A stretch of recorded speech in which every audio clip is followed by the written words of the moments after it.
ay kasama po namin si Pastor Larry para tayo po ay pangunahan at samahan niyo po kami pumunta po doon sa aming bibigyan. Maraming salamat. Let's go!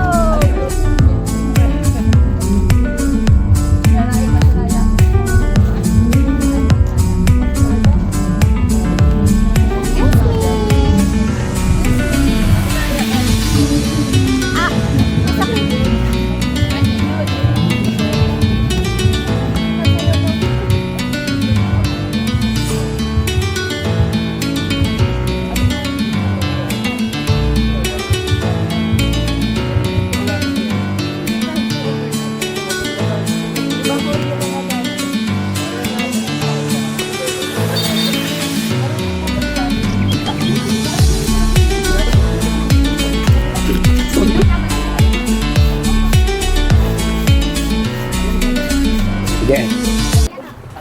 Magandang hapon po sa mga kaibigan natin dyan na nakakasaksi o nakakapanood sa ganitong uri ng vlog. Ako nga pala si Pastor Larry at ano ba pangalan ninyo? Christine po. Si Sister Christine. Kaya kami dumalaw dito. Una, nagpadala muna ako ng si Maynard yata. Ano po talaga sa inyo? No? Si Maynard ba ang kilala? Kilala niyo na ba ito? Mga anak ko po. Okay. So, kami ay mga born again Christian at yung church natin dito lang. Ewan kung nakikita niyo siguro yan o nadadaanan ninyo. At talagang kami pumupunta sa mga bahay at sila ay aming pinapanalangin at iniimbita rin naman para sa ating gawain sa Panginoon. Kasi maganda ko yung nasa Panginoon. Kayo ba may asawa kayo? Di ba? Okay, meron. Okay. Asan ang mister niyo? Nagbiyahe po kami sa Pilipinas. Okay. Tapos ilan ang anak mo? Tatlo po. Tatlo. Ito bunso ang natutulog. Tapos yung dalagita, ngayon, panganay. Pangalan po, tsaka yung Okay, praise the Lord. Saan po yung nahitib mo ba ng Tagalita? apo. Tagal na. Ito ba yung sakit pa rin mga ano? Ano na po to? Parang banana island po to sa Miguel. Doon Okay. po sa kabila, Starfish po. Oo, Banana Island. Pero kahit po ba nasubukan nyo na umatin sa ganitong gawain? Opo, mga anak ko po. Saan umatin? Sa Nag-church din po Stellar sila sa atin, yung DBBS po. Okay, okay. Stellar. Opo. Ilan taon yung mga anak yun? Ano po, magdagdag 11 po, yung Ba't ba na Stellar yan? DBBS na sila. Yung Stellar kasi alam ko, mas maliliit bata. Opo, mga bata. Sige lang, bayaan niyo sila para sabi naman ng banal kasulatan habang bata pa, turuan na natin sila ng mga salita ng Diyos. Kasi pagka tumanda na, mahirap na. Mahirap na silang aralan. Yung iba, matitigas na ulo. Pero salamat sa Panginoon dahil mga bata, kaya natin lalaking sila na netamin ng salita ng Diyos. Diba? Ngayon, ito ginagawa namin dahil gusto namin ipakilala sa inyo yung Panginoong Jesucristo. Kasi sa Biblia, naniniwala po ba kayo sa Bible? Sa Bible po kasi nasusulat doon na si Jesus ay tagapagligtas na sinugo ng Diyos sa mga kami. At kung sino man sumampalataya sa Kanya ay magiging anak ng Diyos. Kasi po, tayo, sabi ng Aklat ng Roma, na tayo yung mga makasalanan at ang kabayaran ng kasalanan ay kamatayan. Pero sa John 3:16, sabi po ron na gayon na lamang pagsinta ng Diyos sa sanlibutan, sinugo niya si Jesus sa kanyang bugtong na anak at ang sinuman sa kanya'y sumampalataya ay magkakaroon ng buhay na walang hanggan. Malinaw, ha? Naintindihan niya. So, ang kailangan lang sumampalataya. Siyempre, yung mga di sumasampalataya, paano silang i-bless ng Lord. At saka, yung nakasulat pa rin sa Biblia, na muli siyang babalik at purihin tayo, mga sumasampalataya lang kukunin. At pinaghanda na niya tayo ng tahanan sa langit, kung saan doon tayo titira. Kasi dito, pansamantala lang ang buhay. Diba? Pero doon, walang limit. Walang limit ang buhay doon. Bumubuhay tayo na nagpupuri sa Panginoon. Kaya ngayon, tinuturuan na natin ng mga kapatiran na magpuri tayo sa Panginoon. Kasi yung gusto ng Diyos naawitan siya, pinasamba siya, at saka pinaglilingkuran ko rin din naman. Ano ba ang masasabi niyo? Ikaw, ano masasabi mo? Ha? Mabuti ang buong. Yun. Tama po sabi mo kasi na yung Bible po, ito siyang malaking part para uwi po siya para po makilala natin si Lord. paano natin, malalaman din po natin kung paano natin na iiwasan or kung paano natin ano siya i-glorify. Tama. Gusto ng Panginoon yung ganun eh. Okay, by the way, kaya kami pumarito, hindi lamang naman kayo para ipanalangin o kausapin. May pasalubong kami sa inyo. Dali mga rito, yung pasalubong natin kay Sister Si therapist, Christine. Oo. Ilan taon na po kayo? 40 Ano? 41? Oh, konti lang din ang edad nyo. Tanda nyo rin. Pastor, medyo, Ilan taon ka na ba? ito po, Pastor, medyo,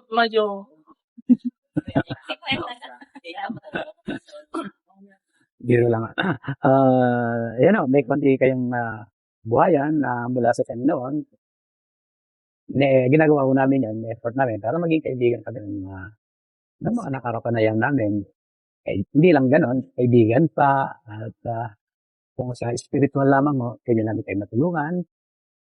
Dahil yun ang aming mga ano kami, naglilingkod kami sa Panginoon. Kaya ayun, natin namin sa inyo yung mabuting balita. Ang mabuting balita ako kasi ganito lang, simple lang. Si Jesus ay binigay ng Diyos, nabuhay, namatay.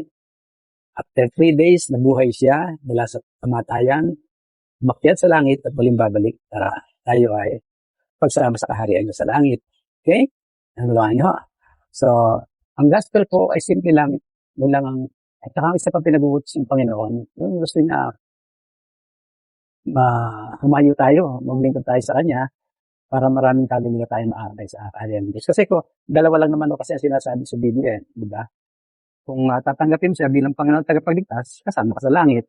Pero kung hindi, sa impyerno tayo pupunta at may kamatayan. No? Kaya ayaw natin. Ngayon, hanggat nabubuhay tayo, sumampalataya tayo. Kasi pag mamatay tayo, sabi ko sa Biblia, after death, judgment na. Wala na, kahit ipag-pray ka pa na ipag-pray, for judgment ka, mga namamatay. Diba? Ayun, pinapaliwanag natin mabuti yun sa church. Saka lahat ng aral na ginagawa natin doon na bumulat ng nakasulatan. Alam nyo, nakakapagpabago ng buhay. Malalaman ninyo ang katotohanan at malalawak ang kaisipan nyo, kaalaman nyo at tungkol sa Diyos at sa buhay ng tao.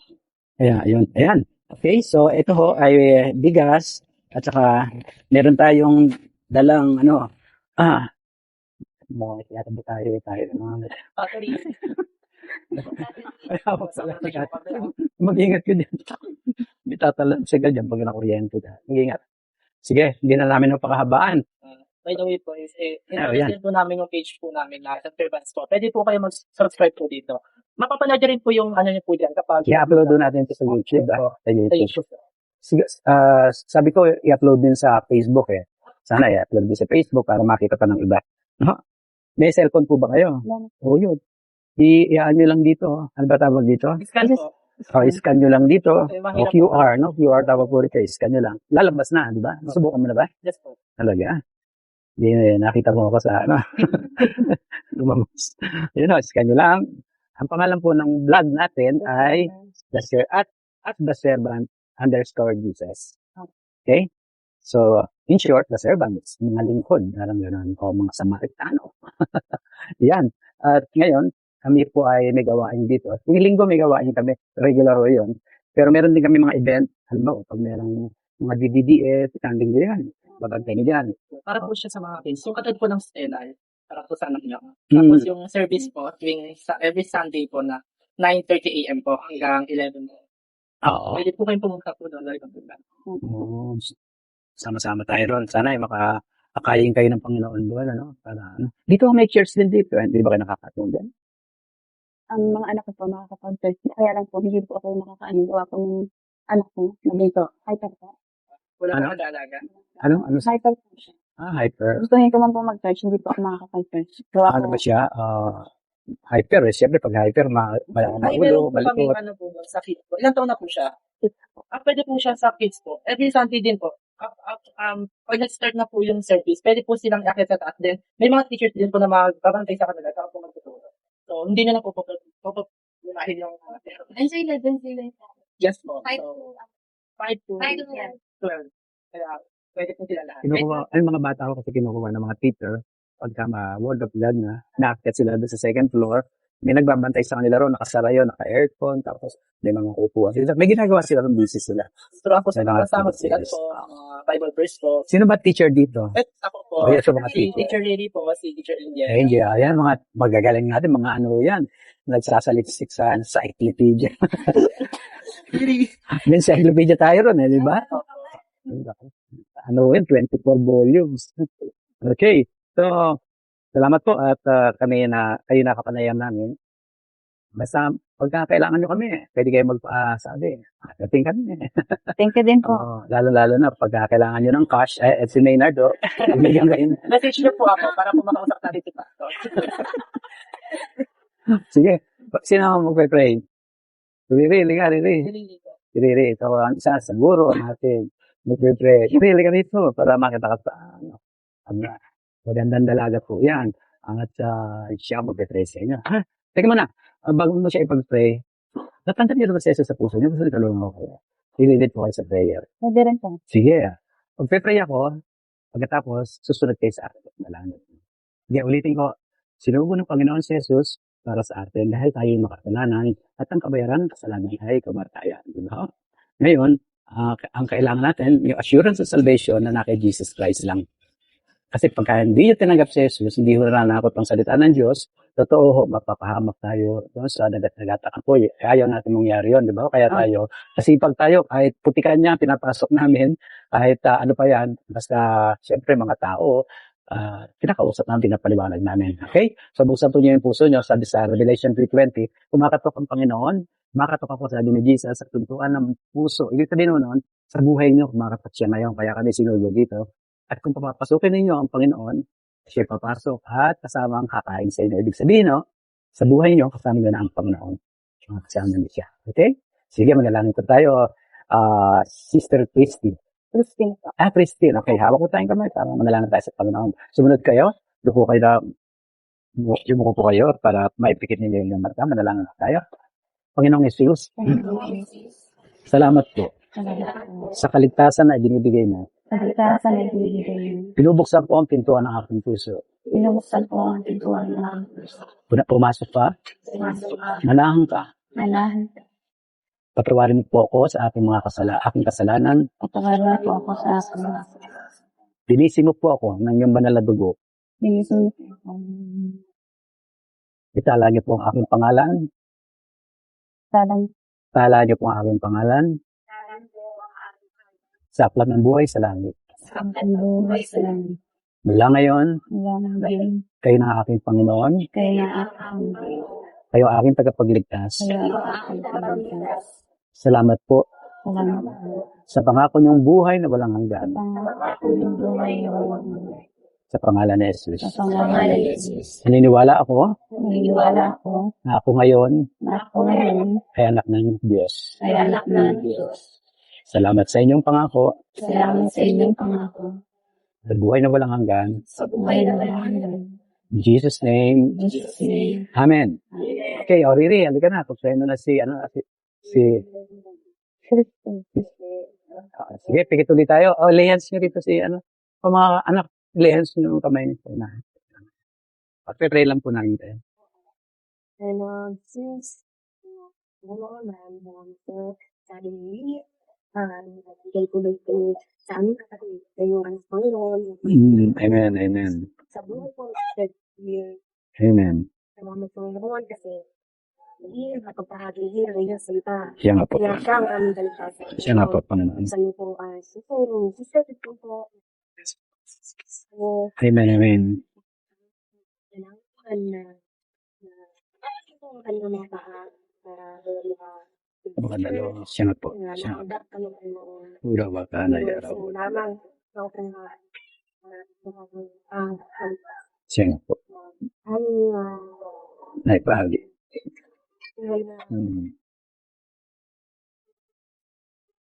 Amen, amen. Siya nga po.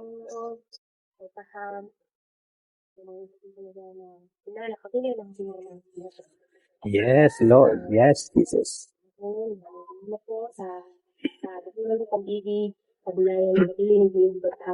Siya nga po. salvation din over itong Amen. Kasama ang pagmamahal at pagkakaroon ng